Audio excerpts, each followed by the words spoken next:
По разводот меѓу Наум Рибаровски и неговата сопруга, нивните две малолетни деца биле доделени на мајката. Тој како татко добил законска можност да биде со нив 2 викенда во текот на месецот и 2,5 часа меѓу овие гледања. Ситуацијата не успеал да ја измени, ако неколку пати пред надлежните институции реагирал дека доделението заедничко поминато време од 5 дена месечно е прекуса.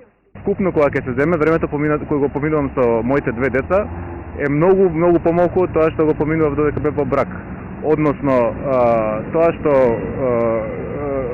се наруши нормалниот тек, нормалниот однос помеѓу мене и децата. Не се чувствувам веќе дека имам можност да нормално учествувам во воспитувањето и во растот на децата. Има и полоши примери, реагира Рибаровски, особено во ситуации кога се помали децата, бидејќи тогаш времето на гледање со таткото надлежните го ограничуваат и не еднаш месечно. Ваквата пракса на центрите во која најчесто по разводот само мајката ги добива сите родителски права, според него е заснована врз застарен и варварски систем. Токму затоа, заедно со група татковци кои се во иста ситуација како неговата, покренеле иницијатива за промена на законот за семејство, која треба да овозможи заедничко гледање на децата.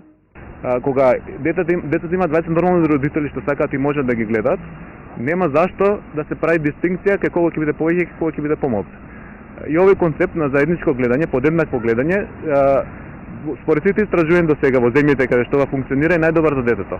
Иницијативата ја поддржуваат и поголемиот број од психолозите, кои ја нагласуваат потребата од присуство на двата родители во животот на детето. Кога едниот родител го гледаат многу ретко, 2 часа неделно, тоа е премногу кратко време за да другиот родител биде во текст со се што се случува.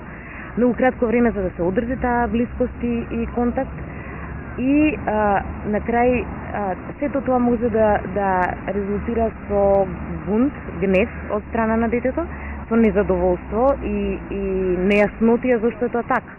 Потребата од заедничко родителство е нагласува измјаната од детската амбасада Меѓаши.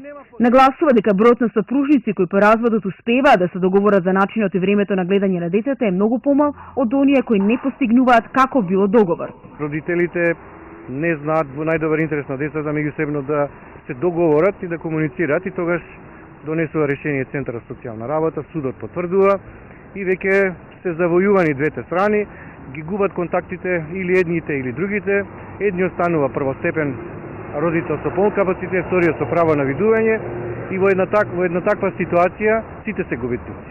Со иницијативата за измена на законот за семејство е запознато Министерството за труд и социјална политика. Оттаму вела дека дел од решенијата може да бидат основа за размислување. Тие заедно со уште неколку предлог закони од сферата на социјалата ќе бидат разгледани кога владата и собранието ќе можат полноважно да одлучуваат, информираат од Министерството.